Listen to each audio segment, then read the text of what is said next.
Shalom, Bapak Ibu Saudara-saudari yang terkasih dalam nama Tuhan Yesus.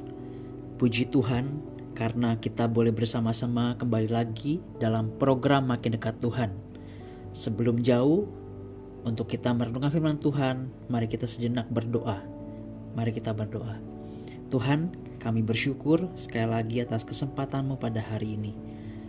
Karena kami diberikan waktu untuk kami bisa sama-sama merenungkan firman Tuhan. Dan biarlah Tuhan menolong kami agar kami boleh mengerti dan hati kami diubahkan oleh firman-Mu. Ini doa kami Tuhan di dalam nama Tuhan Yesus. Haleluya. Amin. 1 Raja-Raja 3 ayat 5-7 berkata seperti ini. Di Gibeon itu Tuhan menampakkan diri kepada Salomo dalam mimpi pada waktu malam. Berfirmanlah Allah, mintalah apa yang hendak kuberikan kepadamu. Lalu Salomo berkata, Engkaulah yang telah menunjukkan kasih setiamu yang besar kepada hambamu Daud, ayahku, sebab ia hidup di hadapanmu dengan setia, benar, dan jujur terhadap engkau. Dan engkau telah menjamin kepadanya kasih setia yang besar itu dengan memberikan kepadanya seorang anak yang duduk di tatanya seperti pada hari ini. Maka sekarang ya Tuhan Allahku, Engkaulah yang mengangkat hambamu ini menjadi raja menggantikan Daud ayahku, sekalipun aku masih sangat muda dan belum berpengalaman. Bapak Ibu semua yang terkasih, coba bayangkan suatu hari kita masuk ke sebuah toko mainan raksasa.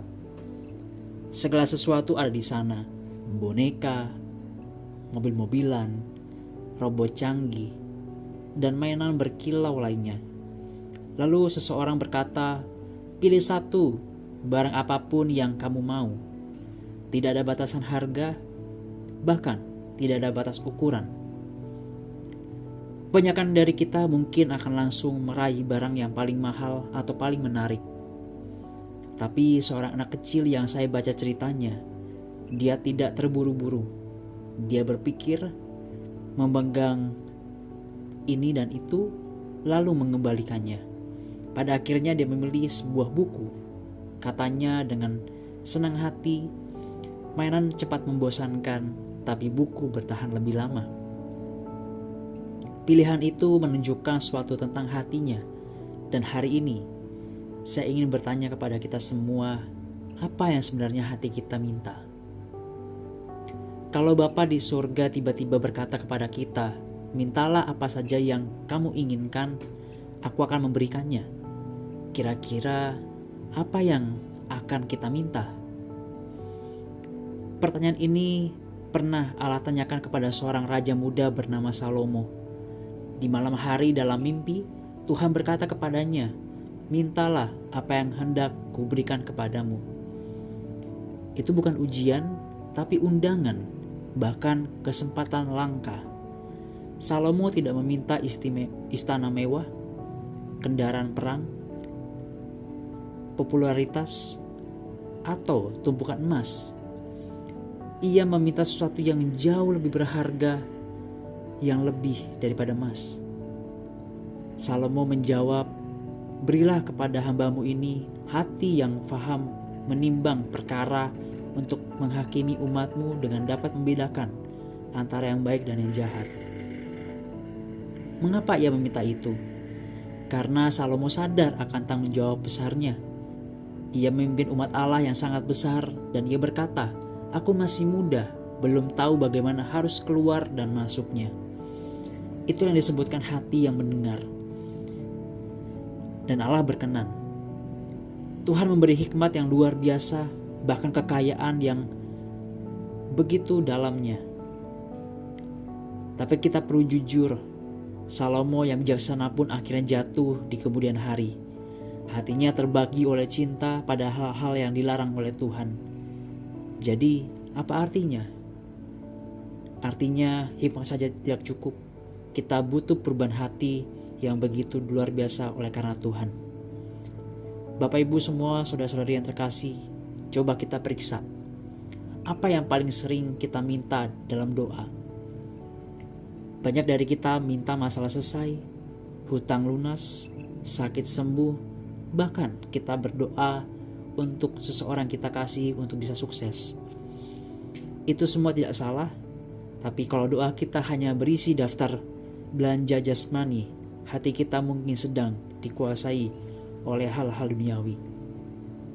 Firman Tuhan berkata, janganlah kamu mengasihi dunia dan apa yang ada di dalamnya, karena semua yang ada dalam dunia, keinginan daging, keinginan mata, dan keangkuhan hidup bukanlah berasal dari Bapa. Hati yang dikuasai dunia akan selalu meminta hal-hal yang menyenangkan diri sendiri dan melupakan Tuhan. Tapi hati yang mengasihi Allah akan meminta hal-hal yang memuliakan Allah. Jadi kita perlu bertanya pada diri sendiri, kepada hati kita masing-masing, apa yang paling saya rindukan saat ini? Apakah itu hanya soal kenyamanan saya? Atau ada kerinduan untuk melihat Tuhan dimuliakan melalui kehidupan saya?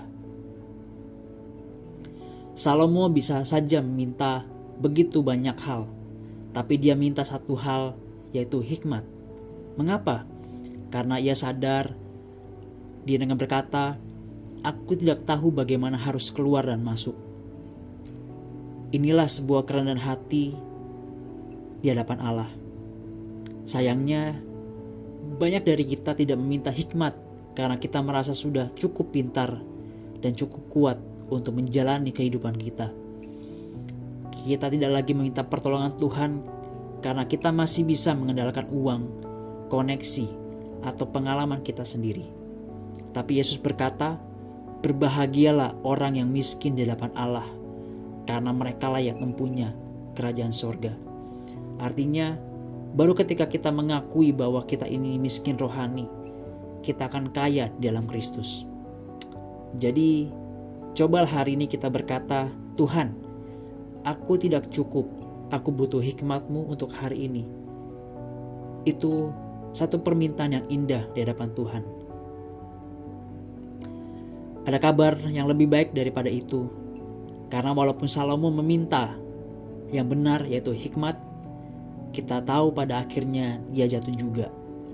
Itu menunjukkan bahwa kita tidak hanya perlu meminta hal yang benar, tapi kita juga perlu meminta hati yang baru di hadapan Tuhan. Bahkan disinilah Injil berbicara. Rasul Paulus pernah menulis dalam 2 Korintus 5 ayat 15. Kristus telah mati untuk semua orang, supaya mereka yang hidup tidak lagi hidup untuk dirinya sendiri, tetapi untuk Dia yang telah mati dan telah dibangkitkan untuk mereka. Yesus mati di kayu salib bukan hanya untuk mengampuni dosa kita, tetapi juga untuk mengubahkan hati kita. Hati kita yang tadinya egois, yang selalu meminta untuk diri sendiri, diubahkan menjadi hati yang rindu menyenangkan Tuhan. Jadi, pertanyaan terakhir dalam renungan ini, apakah hati kita sudah diubahkan oleh Injil, sehingga kerinduan terbesar kita adalah menyenangkan Tuhan? Jadi Bapak Ibu Saudara-saudari yang terkasih Tuhan, Allah hari ini mengundang kita sama-sama seperti mengundang Salomo. Mintalah apa yang hendak kuberikan kepadamu. Kita jangan terburu-buru menjawab, kita perlu diam sejenak. Periksa hati kita. Jika hati kita masih dikuasai oleh dunia, kita perlu datang kepada salib. Di sana Yesus mati untuk mengampuni keserakahan dan penyembahan diri kita. Jika kita merasa tidak cukup bijaksana, kita perlu datang dengan rendah hati. Tuhan memberi hikmat kepada semua yang minta dengan iman. Dan jika kita sudah mengenal Kristus, biarlah kerinduan kita hari ini diperbaharui karena Injil. Mintalah hati yang mendengar. Mintalah hidup yang tidak lagi berpusat pada diri sendiri, tapi bagi Dia, yaitu Kristus yang telah mati dan bangkit untuk kita. Mari kita berdoa. Tuhan Yesus, terima kasih Engkau telah mati untuk kami. Ampuni kami yang sering minta hal-hal yang salah. Ubahlah hati kami oleh Injil-Mu. Berilah kami hati yang mendengar, hati yang rendah hati, dan hati yang merindukan kemuliaan-Mu di atas segalanya. Karena hanya dalam Engkau kami menemukan hikmat sejati dan kepuasan kekal untuk selama-lamanya. Dalam nama Tuhan Yesus kami berdoa. Amin.